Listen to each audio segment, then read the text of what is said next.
Sardar Patel educational institute સંચાલિત શ્રી ગગજીભાઈજી સુતરિયા પ્રાથમિક શાળામાં હું મેહુલ ગોસ્વામી આપ સૌ વિદ્યાર્થીઓનું સ્વાગત કરું છું.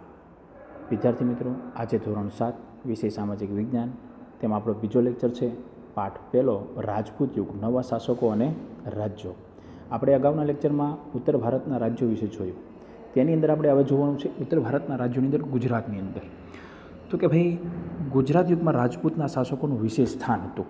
ખાસ કરીને આપણે જોઈએ તો કે ગુજરાતના સોલંકી રાજા સિદ્ધરાજ જયસિંહની રાજકુમારીના લગ્ન ચૌહાણ વંશના અરણોરાજ સાથે થયેલા.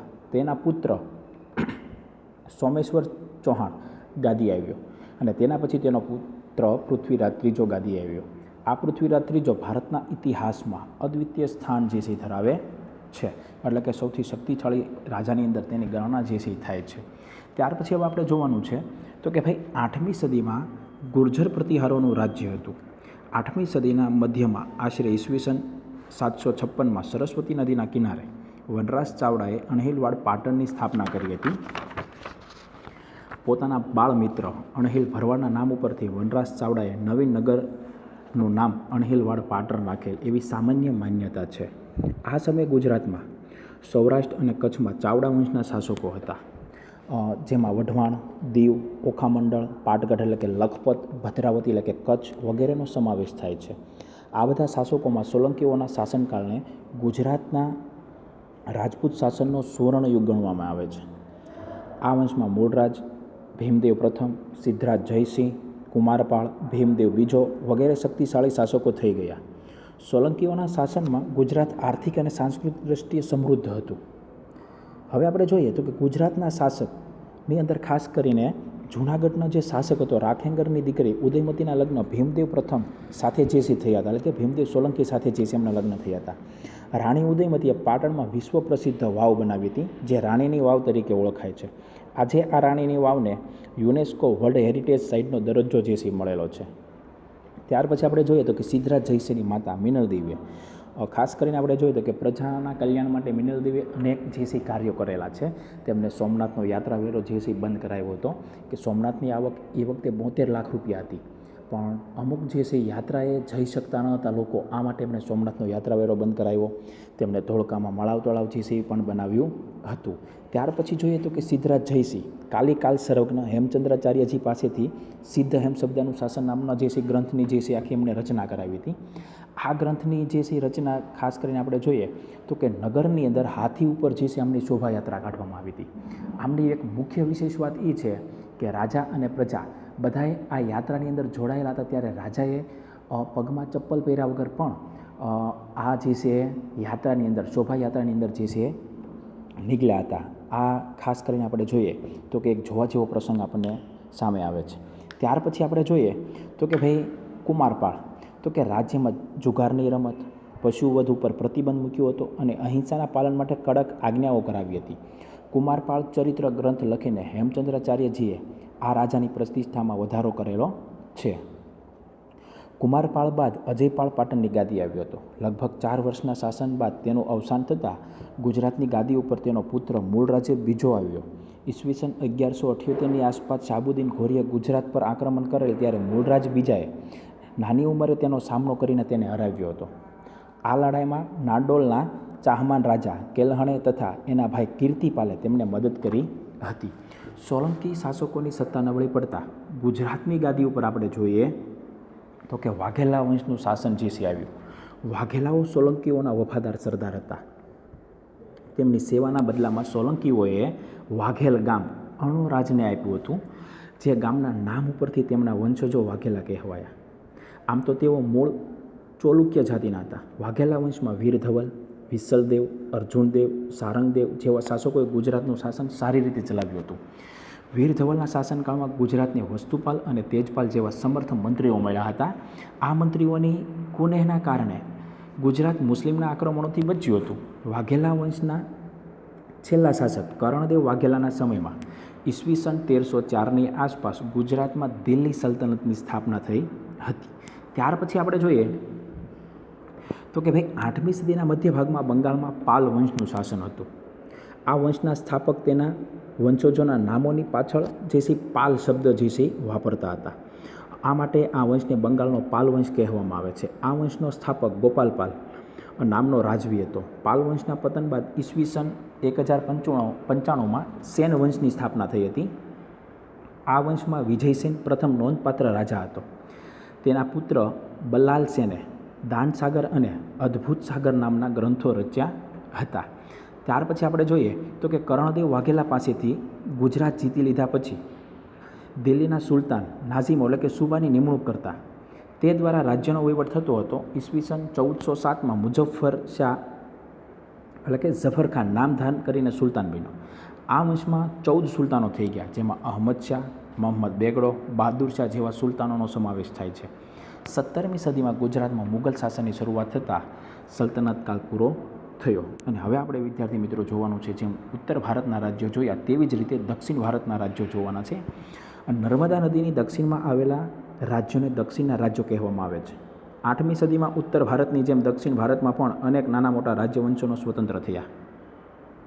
તેમાંથી ચાલુક્ય, રાષ્ટ્રકૂટો, પલ્લવ, ચોલ, પાંડ્ય, ચેર જેવા રાજ્યવંશો વિશે ટૂંકમાં જાણકારી મેળવશું. તેમાં સૌથી પહેલાં આપણે જોઈએ ચાલુક્ય વંશ. ચાલુક્ય વંશનો પ્રથમ રાજા જયસિંહ હતો. પુલકેશી પ્રથમે ઈસવીસન 540માં વાતાપીને રાજધાની બનાવીને અલગ સ્વતંત્ર રાજ્ય સ્થાપ્યું હતું. આ વંશ વાતાપી એટલે કે વર્તમાન સમયમાં બાદામીના ચાલુક્ય વંશ તરીકે ઓળખાયો. આ વંશમાં કીર્તિવર્મા, પુલકેશી પ્રથમ, પુલકેશી બીજા જેવા મહત્ત્વના શાસકો થઈ ગયા. વાતાપીના ચાલુક્યોની સત્તા નબળી પડી ત્યારે તેમની એક શાખા કૃષ્ણા અને ગોદાવરી નદીના વચ્ચેના પ્રદેશમાં સ્થાપિત થઈ. તેનો સ્થાપક વિષ્ણુવર્ધન હતો. આ પૂર્વીય ચાલુક્ય શાસકોએ પોતાની રાજધાની વેંગીમાં રાખી હોવાથી તેઓ વેગીના ચાલુક્યો તરીકે ઓળખાયા. વાતાપી અને વેગીની જેમ કલ્યાણીમાં પણ ચાલુક્ય વંશની એક શાખા હતી. આ ચાલુક્યો કલ્યાણીના ચાલુક્યો તરીકે ઓળખાયા. દક્ષિણમાં ચાલુક્ય વંશની પડતી થઈ ત્યારે આપણે વિદ્યાર્થી મિત્રો હવે જોઈએ તો કે ભાઈ ખાસ કરીને રાષ્ટ્રકૂટ વંશની સત્તાનો ઉદય થયો. આ વંશનો સૌથી પ્રથમ રાજા ઇન્દ્ર પ્રથમને માનવામાં આવે છે. ગોવિંદ ત્રીજો રાષ્ટ્રકૂટ વંશનો શાસકોમાં સૌથી વધુ શક્તિશાળી જે છે રાજા જોવા મળે છે. હવે તો કે ભાઈ ત્યાર પછી જે છે આપણે જોઈએ તો કે યાદવ વંશ. આ સમયમાં યાદવ વંશના 2 રાજ્યો અસ્તિત્વમાં હતા, દેવગિરી અને દ્વાર સમુદ્ર. દ્વાર સમુદ્રમાં હોયસલ વંશનું શાસન હતું અને દેવગિરીમાં યાદવોનું શાસન હતું. દ્વાર સમુદ્ર હોયસલોની રાજધાની હતી અને દેવગિરી વર્તમાન એટલે કે દૌલતાબાદ યાદવોની રાજધાની હતી. દક્ષિણમાં કલ્યાણી ચાલુક્ય સામ્રાજ્યના પતન બાદ ત્યાં નવા રાજ્યોનો ઉદય થયો. તેમાં વરંગલના કાકતીય પણ હતા. કૃષ્ણા અને કાવેરી નદીના વચ્ચેનો જે ભૂમિ પ્રદેશ ઉપર તેમનું રાજ્ય હતું. વરંગલ તેમની રાજધાની હતી. આવો જ એક મહત્ત્વનો વંશ હતો તે હતો પલ્લવ વંશ. આ વંશની સ્થાપના બપ્પાદેવે કરી હતી. તેમની રાજધાની કાંચીપુરમમાં હતી. મહેન્દ્રવર્મા પ્રથમ, નરસિંહવર્મા પ્રથમ અને નરસિંહવર્મા બીજો આ વંશના મહત્ત્વના શાસકો હતા. ત્યાર પછી આપણે જોઈએ તો કે ભાઈ તાંજોર તેમની રાજધાની હતી. રાજરાજ પ્રથમ, રાજાધિરાજ પ્રથમ અને રાજેન્દ્ર પ્રથમ ચોલ વંશના મહત્ત્વના શાસકો હતા. દક્ષિણનું એવું એક પ્રાચીન રાજ્ય પાંડ્ય પણ હતું. પાંડ્યોનું રાજ્ય નાનું હતું પણ વેપારનું મોટું મથક હતું. આ સમયે તમિલથી અલગ થયેલા એક ભાગ પર ચેર વંશનું શાસન હતું. ચેરનું બીજું નામ કેરળ અથવા મલયાલમ છે. અયન ચેર વંશનો પ્રથમ શાસક હતો અને સેતુગવન ચેર શાસકોમાં સર્વશ્રેષ્ઠ શાસક હતો. ત્યાર પછી આપણે જોઈએ તો કે રાજપૂત યુગની શાસન વ્યવસ્થા. રાજપૂત યુગની શાસન વ્યવસ્થા. રાજપૂત યુગમાં વિવિધ રાજ્યવંશોનું શાસન હતું. એ સમયમાં શાસક રાજ્યવંશોમાં પરિવર્તનો આવતા પરંતુ રાજનીતિક પરિસ્થિતિમાં કોઈ ફેરફાર જોવા મળતો નહીં. રાજપૂત યુગમાં રાજાનું પદ વંશ પરંપરાગત હતું. રાજપૂત યુગમાં રાજાનું પદ વંશ પરંપરાગત હતું એટલે કે રાજાનો પુત્ર જ રાજા બનતો એ વાત પાકી હતી, પણ સૌથી જયેશ પુત્ર એટલે કે મોટો પુત્ર રાજા બનતો એ વાત અહીંયા નક્કી ન હતી. ઘણીવાર જે છે ચૂંટણી કરીને અથવા પસંદગી કરીને અથવા યોગ્ય લાયક ગણીને જે છે યુવરાજનું પદ જે છે આપવામાં આવતું હતું.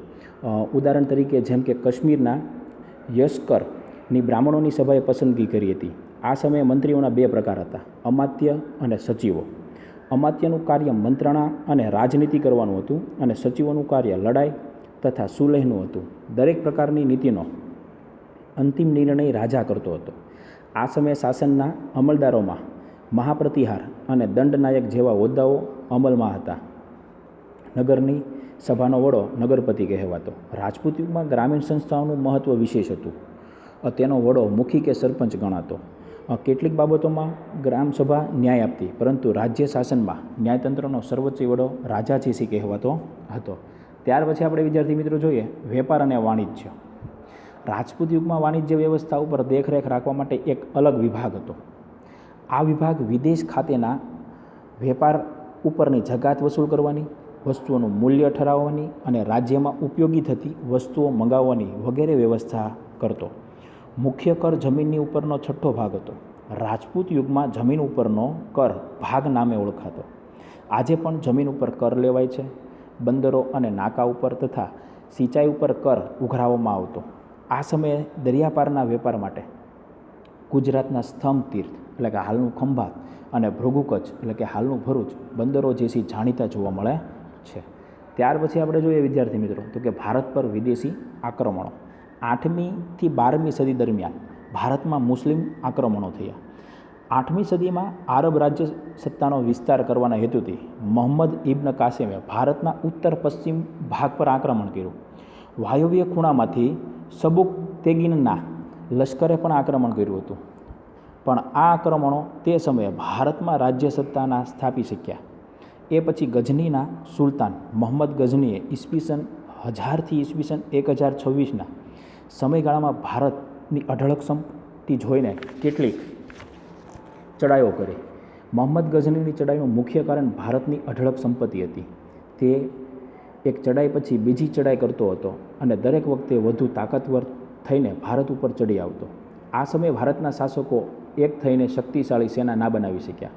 પરિણામે ઈસવીસન 1025માં તેને સોમનાથ પર ચડાઈ કરીને અઢળક સંપત્તિ લૂંટી. અત્યારે હાલમાં આપણે જોઈએ છીએ તો કે 1951ની અંદર સરદાર વલ્લભભાઈ પટેલે આ સોમનાથના મંદિરનો જીર્ણોદ્ધાર કરાવ્યો હતો.